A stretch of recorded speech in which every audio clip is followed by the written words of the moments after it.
तर बीडमध्ये आज छगन भुजबळ यांच्या उपस्थितीत हा मेळावा होणार आहे आणि छगन भुजबळ अर्थातच ओबीसी या सगळ्या कार्यकर्त्यांना, समाज बांधवांना काय संबोधित करतायत हे बघणं महत्त्वाचं आहे। कोपरी दौलतनगरमधील क्लस्टर योजनेवरती दमानिया यांच्याकडून प्रश्न उपस्थित करण्यात आले। लक्ष्मण कदमांनी या योजनेचं काम घेतलं असं दमानिया म्हणतायत। लक्ष्मण कदम हे एकनाथ शिंदेंचे व्याही असल्याचंही दमानिया यांनी सांगितलेलं आहे। लोकांना वेळेत भाडं मिळत नसल्याचा दमानियांचा आरोप आहे।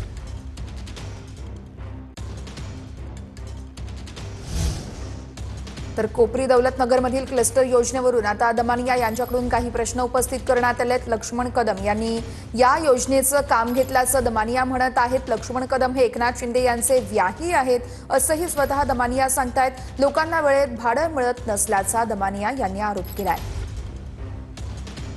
दैव असं की ह्याचं काम हे लक्ष्मण कदम नावाच्या व्यक्तींनी घेतलं, जे एकनाथ शिंदेंचे व्याही आहेत।